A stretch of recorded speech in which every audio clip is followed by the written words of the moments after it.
2005년도가 네.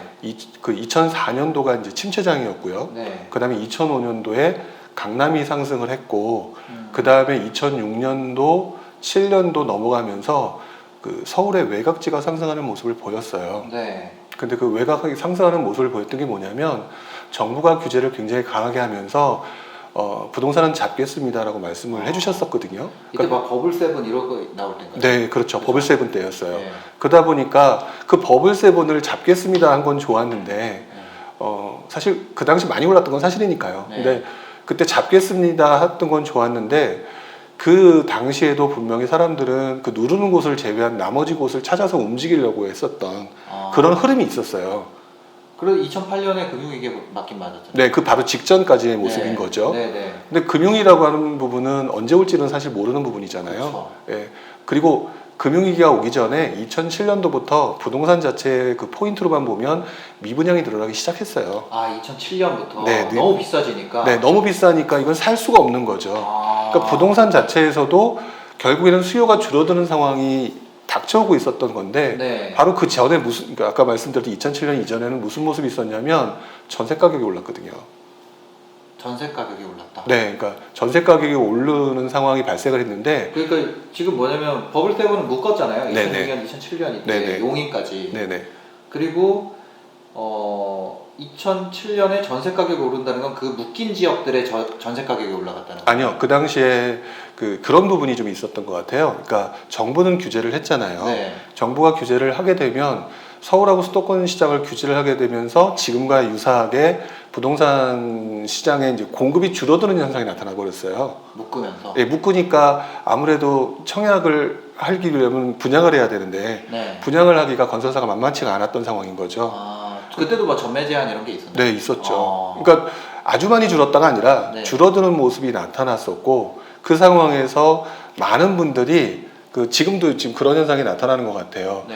신도시 만들어줄게, 네. 공급해 줄 거야, 싼 가격에 줄 거야 네. 라고 하는 모습을 보여주니까 많은 분들이 그러면 그 집을 구입하지 말고 대기해야지 라고 하는 모습이 그때 나타났었거든요. 이기신 도시 얘기 나오고. 네, 그렇죠. 그때 네. 동탄 뭐 이런 네, 판교. 판교 네. 그다음에 뭐 김포가 아니라 김포죠. 김포도 네. 신도시 얘기가 나왔었고 네. 근데 그랬던 상황이었는데 그런 상황에서 판교 신도시가 분양을 했잖아요. 네. 근데 분양이 끝나고 나니까 그거를 대기하면서 로또 분양을 대기하셨던 분들이 허무해져 버렸죠. 아, 왜요? 왜냐하면 이거 하면은 돈 벌 수 있을 거라고 생각하셨던 수많은 분들이 네. 결국에는 알고 보니까 내가 당첨 가능성이 없어져 버렸다라는 느낌을 딱 갖고 나니까 네. 그분들이 이제는 어떻게 해야 되지? 라는 생각을 하기 시작하셨고 당첨 가능성이 왜 그 전에 있었는데 그때는 없었나요? 판교 신도시가 분양할 때는 이제 몇천 가구, 몇만 가구가 분양을 할 거잖아요. 네네. 그럼 분양을 하게 되면 판교 신도시가 그 당시에 로또 분양이라고 하다 보니까 네. 이거를 분양을 받으면 얼마만큼 벌 거야 라고 하는 희망찬 그런 마음이 있었을 거잖아요. 아, 이제 좀 있으면 여기 분양할 거야. 네. 네. 그런 희망이 있었다가 네. 분양을 딱 해보니까 나는 당첨이 안 되네. 네. 조건이 안 되네. 아, 이게 몇 년도죠? 그게 아마 2006년? 네, 6년, 7년 그 사이였었던 걸로 네네. 기억을 해요. 근데 그러다 보니까 사람들이 이제는 별로구나, 이제 가능성이 없구나라고 했던 상황에서 네. 그때 전세 가격이 슬금슬금 올라가는 모습을 보이니까 전세 가격이 어느 지역에 올랐다는 거예요? 거의 대부분 다 올랐어요. 서울 수도권 같은 경우. 네. 아, 그러니까 원래 2006년에요? 네, 2006년도부터 시작해서 7년, 8년까지 이어졌는데요. 네. 그러면 사람들 심리가 이렇게 돼버린 거예요. 원래 로또 분양을 기다리고 정부가 이렇게 만들어준다고 하니까 그러면 대기하고 있으면 나도 돈을 벌 수 있겠구나 라는 생각을 막 가셨던 분들이 그것도 끝났고 그러면 그러려면은 대기하고 있다 보니까 전세로 대기했었잖아요. 네. 근데 전세 가격은 오르고 이 상황이 발생되니까 이것 봐라. 차라리 집을 사는 게 맞지 않나 라는 생각이 그 당시에 갑자기 확 돌았어요. 청무피사. 예. 그러다 보니까 갑자기 네. 급속도로 변했는데 그래서 지금 정부가 물론 부동산을 하는 입장에서 정부가 지금 하고 있는 모습이 별로 저한테는 좋아 보이진 않겠지만 냉정하게 말하면 지금 정부가 그때의 모습을 봤었기 때문에 지금 이런 것들을 한다고 보여져요. 3기 신도시를 개발하겠다, 공급을 늘리겠다, 지금 분양권 전매 제한을 하는 것도 청약 당첨 가능자를 더 늘리는 거잖아요, 실수요자들을. 그렇죠. 그리고 그분들이 당첨되게끔 하면서 결국에는 전월세 상한제 이런 것도 전세 가격을 많이 올라가지 못하게 하는 네. 그때의 경험이 지금 이런 대책으로 만들어지게끔 하는 역할을 하지 않았나. 근데 한편으로는 그렇다 하더라도 조금 전세 가격의 움직임이 좀 걱정되기는 해요. 지금 전세 가격이 많이 오르고 있죠. 네, 그러니까 작년에는 역전세라는 얘기가 나왔었는데, 잠깐 나왔었죠. 네, 그랬는데 그게 이제 상반기였고요. 하반기까지 조금 이제 이어져 오다가 작년 후반부부터 올 초까지는 조금 전세 가격이 좀 오르고 있는 모습을 보여요. 네. 그렇기 때문에 일단 투자자들이든 아니면 실수요자들이든 전세 가격 움직임을 지금부터는 좀 잘 보시는 게, 왜냐하면 이것들이 또다시 옛날 유사한 모습으로 나타난다면 그 외곽 지역에 덜 오른 아파트가 올라갈 수 있는 장세가 나올 수가 있거든요. 지금도 근데 외곽 지역을 다 묶어놨잖아요. 뭐 의왕, 수원, 네, 용인, 동탄 네. 뭐 다 묶어놨는데. 근데 다 묶어놨다고 얘기를 하시는 분들 입장에서 보게 되면은 네. 모든 지역인 것 같지만 네. 저희 같이 이쪽을 계속 보는 사람 입장에서 보면은 네. 별로 안 묶어놓은 거예요. 예전에 비하면. 예전에는 다 묶였거든요. 네. 그러니까 우스갯소리로 한 놈도 빠지지 말고 다 묶은 거예요. 근데 지금은 예를 들어서 인천 같은 경우도 조정지역이 아니죠. 인천 아니죠. 네, 뭐 의정부도 마찬가지죠. 네. 그 안 묶인데 인천도 많이 오르고 청라 이런 데도 많이 오르고 네, 저기 뭐 양주도 오르고 의정부도 오르고 네. 안 묶인 데는 다 오르는 것 같아요 지금. 그러니까 그 일반인들이 보시기에는 이런 상황이 너무 말도 안 돼라고 생각을 하실 수 있겠지만 냉정하게 그냥 객관적으로 보게 되면 투자를 하겠다고 지금 마음먹고 나도 뒤처지지 않을 거라고 했던 분들 있잖아요. 네. 그분들이 서울은 너무 비싸서 못 하잖아요. 네. 그러면 지금 서울에서 덜 비싸면서 많이 안 오른 데가 뭐 강북의 일부 지역까지도 지금 몰려가는 모습을 보이면서 요즘 들어서 좀 올라갔던 모습도 네. 있었고요. 또 말씀하신 것처럼 인천이나 뭐 의정부나 이런 곳들도 결국에는 그분들이 가진 돈이 많지 않으니까 투자를 하려고 하는 거잖아요. 그 많지 않은 돈으로 투자할 곳을 찾으면서 이왕이면 서울 가까운 곳을 찾고 싶은 거죠. 네. 그러다 보니까 수도권에서 비조정 지역에 해당되는 곳을 찾아서 움직이는데 그런 사람들이 몰려다니게 되다 보니까 보이는 데가 뻔할 거잖아요. 네. 그러니까 움직임이 나타나고 있는 거라고 봐야죠. 지금은 다 안 묶였다 아직. 네, 앞으로 더 묶일 거다. 저는 묶일 거라고 보여져요. 앞으로 더. 네, 네. 앞으로 나올 카드는 많이 있겠네요. 일단 가장 우리가 알기 쉬운 거는 지금 비조정적인 데가 조정적으로 묶이는 부분이겠죠. 네. 지금 일단 분양권 전매 부분도 지금 묶였잖아요. 어저께 그저께 네네. 그 묶였던 것처럼 그런 식으로 비조정 지역이 조정적으로 묶이게 될 거고 지방 쪽으로도 움직임이 퍼져나가면 당연히 정부가 지방도 묶겠죠. 그러면 이제 떨어질 거다라고 생각하기 쉬운데 저는 두 가지 경우가 나타날 거라고 보여져요. 그럼 어떻게 될까요? 그러니까 두 가지 상황이 나타날 거라고 보여지는데 네. 많은 분들이 그 경제 상황 같은 걸 비교하면서 떨어질 거라고 얘기를 하시잖아요. 네. 근데 제가 그동안 쭉 봐온 바에 의하면 금융위기 같이 큰 쇼크가 오기 전까지는 부동산은 좀 버티는 성향이 좀 강한 것 같아요. 그리고 그렇다라고 한다면은 오히려 사람들은 예를 들어 다 묶이잖아요. 네. 다 묶이면 다 묶였기 때문에 똑같다. 라고 생각하는 어차피 사람이 다 묶였으니까. 다 묶였기 때문에 어차피 평등하다. 그러면 그 중에서 제일 좋은 데가 낫다. 또 이런 심리가 나타날 수가 있어요. 물론 그때는 다주택자나 이런 분들은 못 하겠죠. 근데 어쨌든 부동산 그 자가보험률이 어쨌든 60%가 안 되잖아요. 네네. 그 60%가 안 되는 사람들이기 때문에 아무래도 살 사람은 분명히 존재한다라고 하는 그게 이제 암묵적으로 나는 안 살 거야라고 얘기를 해도 네. 살고자 나중에는 언젠가는 가족의 평화를 위해서 사고 싶은 분들도 생길 거고 네네. 그러면 분명히 그런 수요는 분명히 남아 있거든요. 그런 사람 그런 수요 쪽은 계속 열어놓고 있잖아요. 어떻게 네네. 보면 실수요자층은 네네. 계속 살 수 있게 열어놓고 있기 때문에. 네네. 그러니까 그분들은 아직까지 뭐 소득이 어쨌든 늘어나고 있는 세상이고 네. 물론 일부의 어떤 특정으로 보게 되면 줄어들거나 안 좋은 상황도 있지만 그렇죠. 인플레이션이나 그런 걸 따져보면 결국에는 계속 월급은 올라가고 있는 부분도 사실 있고 네. 그러면 살 수 있는 사람은 분명히 있는 거잖아요. 근데 문제는 저는 부동산 시장도 또 계속 올라갈 수는 없다라고 보는 게 네. 결국 이분들이 웬만큼 이제 실수요자들이죠. 네. 실수요자들이 사기 시작하면은 그 다음에 또 추가로 살 돈이 있는 건 아니잖아요. 그렇죠. 그때 나타나는 현상이 아까 말씀드렸던 그 미분양 네. 이런 걸로 나타날 거라고 보여져요. 미분양이 쌓이고 예, 그렇게 쌓이면 전세가격 떨어지고 아무리 하라고 해도 못 살 것이고 네. 또는 그렇게 하면은 아무리 부장가를 높이려고 해도 높으면 미분양이 될 테니 네. 그러면 가격을 낮추거나 또는 분양을 안 하겠죠. 네. 그렇게 되면 가격은 떨어질 수밖에 없을 것이다. 어. 근데 그런 것들이 사이클처럼 몇십 년 또는 10여 년 단위로 이렇게 매번 반복하고 있는 게 네. 그동안의 부동산 시장의 우리나라 부동산 시장의 모습인 것 같다라고 네. 생각을 한다는 겁니다.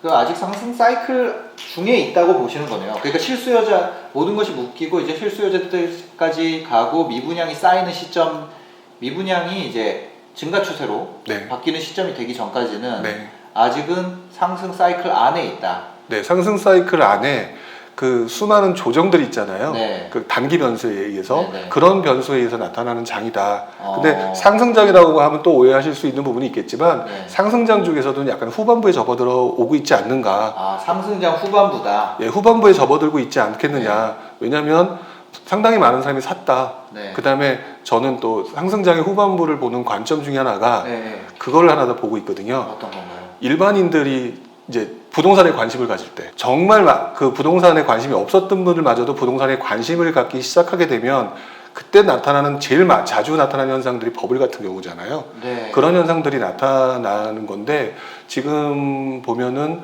부동산 시장에 많은 분들이 지금 들어와 있는 건 사실이에요. 물론 전체 시장에서 일부겠지만 네. 어쨌든 그런 분들이 많이 들어와 있기 때문에 후반부에 접어 들어가고 있구나라는 생각을 하게 된다는 거죠. 주식으로 치면은 신규 매수 구간이라기보다는 홀드 구간이다. 네, 그리고 또 주식 시장에 네. 객장에 애 얻고 나타난 사람이 많으면 아줌마가 나타나거나 네. 할아버지 나타나면 끝물이다 뭐 이런 얘기도 있었잖아요. 네. 결국 그게 저는 실수요자들이다라고 생각을 하거든요. 네. 그분들이 이제 약간 투자 쪽에 관심을 갖기 시작하거나 하게 되면 후반부 시장이 접어든다라고 보고 있어요. 확실히 초입은 아닌 것 같아요. 네, 왜냐면 많은 이게 분들이 들어왔어요 지금. 지금 2014년 이때부터 계속 올랐던 것 같은데 네, 14년, 15년, 16년, 17년, 18년, 19년, 20년이잖아요. 네. 벌써 한 7년 정도 됐나요? 그 상승장 시작할 때 태어난 애가 지금 유치원 갔어요. 아, 그렇죠. 네, 내년이면은 초등학교 입학하는데 네. 그게 초입은 아니죠. 초반부일 수는 없죠. 사실 그동안 네. 서울이 올라갔던 그 가격을 보게 되면 네. 굉장히 많이 올랐잖아요. 그런 생각해 보면 분명히 이건 초반부는 아니고 네. 후반부에 접어든 건 분명히 맞다라고 보는 게 맞는 것 그러면 같습니다. 이 국면에서 뭘 선택을 해야 돼요? 예를 들어서 지금 운명적으로 네. 초보 투자자는 이런 국면에 관심을 갖게 된다고 하셨잖아요. 네, 그런 경우가 많죠. 네. 그러면 대부분 지금에 관심을 갖게 된 사람은 초보 투자자일 텐데 네, 이런 분들은 초보 투자자거나 아니면 그냥 뭐 투자를 아직 안 하더라도 지금에서야 관심을 가진 분들이 많이 있다는 건데 네. 저는 그 네. 초보자분들한테 항상 강조하는 게 네. 그 기존에 늦었다고 해서 네. 앞서서 오셨던 분들을 따라잡으려고 들지 말아라고 얘기를 해요. 어... 그게 무슨 말이냐면 급한 거예요, 이분들이. 예. 너무 급하니까 얘기를 하다 보면 뭐라고 하냐면 거두절미하고 오를 만한 곳을 알려달라고 아주 노골적으로 얘기하시는 분들이 많아요. 예. 근데 모르겠어요. 다른 분은 어떤지 모르겠는데 저는 안 보이거든요, 잘.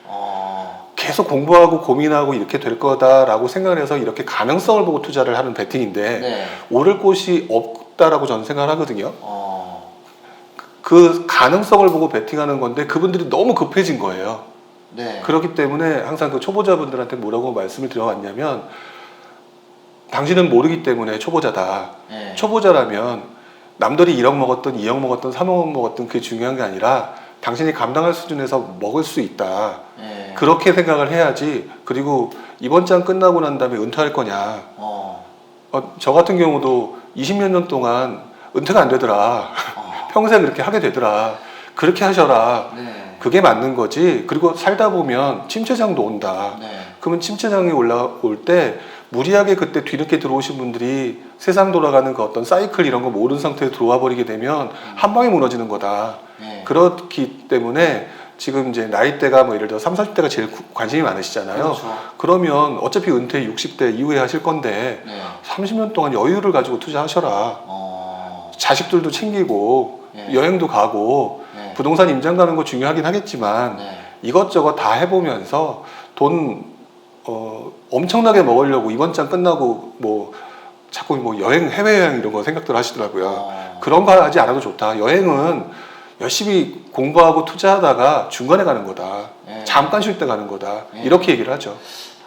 지금 초보자가 그러니까 역설적이게도 초보자가 관심을 갖는 시장에는 초보자가 먹기 어렵네요.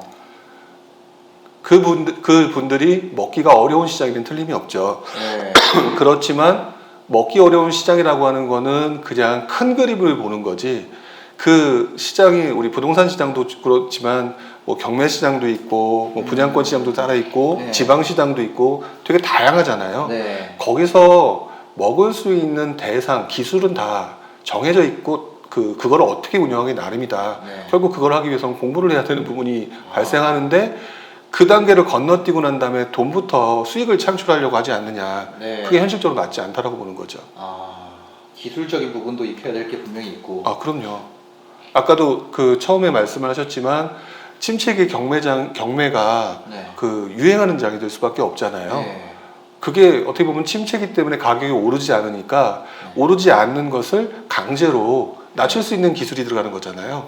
그렇죠. 예, 어떻게 보면 그렇죠. 예. 그 기술을 획득하고 난 다음에 또 그 기술을 또 그때만 쓰는 게 아니라 네. 상승장이면 올라가는 동네에 네. 경매에 물건이 나왔다면 올라간다고 하늘만 쳐다보고 속상해 갈 게 아니라 그걸 경매로 조금 더 싸게 하면은 그 네. 구간이 벌어지면서 내가 얻을 수 있는 수익이 늘어나는 거잖아요. 네. 그런 식으로 그 기술적인 거에 대해서 좀 어떤 식으로 대처를 할 수 있는지 그거를 고민하고 공부를 하는 거지 막연하게 그냥 들어와서 어디가 오를지 여기 하면 된다. 근데 초보자들이 이 소액 투자에 또 민감하시잖아요. 네. 이 소액 투자를 이용하시는 분들도 있어요. 전문가라고 얘기하지만 사실 전문가가 아니고 네. 또 정확히 말하게 되면 소액 투자에 열광한다는 그 심리를 알아서 그거를 이용해서 그 꼬드 끼는 사람도 분명히 있을 거란 말이죠. 이 세상에 무조건 좋은 사람만 있는 건 분명히 아니잖아요. 그쵸. 물론 좋은 사람도 있습니다. 네. 근데 그런 것처럼 그 상황이 저는 초보자들이 너무 조급하게 지금 후반부에 들어오면서 마음이 급해져 버리니까 가능하면 천천히 이렇게 얘기를 많이 하는 편입니다. 지금은 천천히 지금 막 가격 올라서 옆에 누가 이대리가 제가 예를 들어서 제가 주과장인데 네. 이대리가 뭐 부동산으로 돈 벌었다고 회식 때 얘기하면은 그거 따라잡아야 될 것 같잖아요. 그렇죠. 네. 저도 따라잡고 싶어요. 어떨 때는. 그쵸. 옆에서 누가 돈 벌었다 그러면 나도 그러니까 돈을 버는 것도 버는 건데 돈 벌었다고 얘기하고 싶잖아요. 나도. 네. 떠들고 싶죠. 예. 그러니까 꼴 보기 싫고. 네. 그러다 보니까 또 이제 헐뜯기도 하죠. 쟤는 회사 일은 대충 하면서 맨날 네이버 부동산 보는 것 같고. 네. 그렇게 되는 거 아니에요? 그러니까 나도 회사에서 얘기 안 하고 뒤로는 살짝 공부해보고. 네. 이런 분들이 이제 초보 투자자인 거잖아요. 이런 네. 시장에. 그렇죠. 앞에 누군가 증거를 보고 네. 이거에 대한 동경이든 부러움이든 시기든 질투든 뭐 궁금함이든 네. 뭔가의 그런 감정의 변화를 겪어서 그 전까지는 관심이 없었는데 관심이 생기게 된 그렇죠. 그 시점이라는 거잖아요. 그렇죠. 그러다 보니까 저도 되게 고민했던 이제 초보 시절에 고민했던 네. 것 중에 하나가 전업 투자가 그렇게 부러운 거예요. 왜요?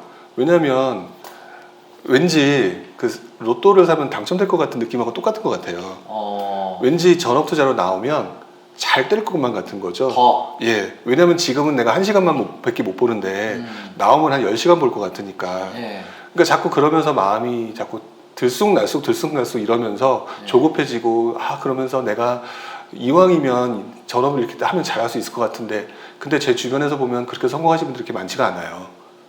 오히려 그분보다는 자신이 항상 들어오는 월급이 저는 그렇게 생각하거든요. 한 달에 예를 들어서 500이 들어온다라고 하면 한 2, 30억의 자산가의 수준이라고 저는 생각을 해요.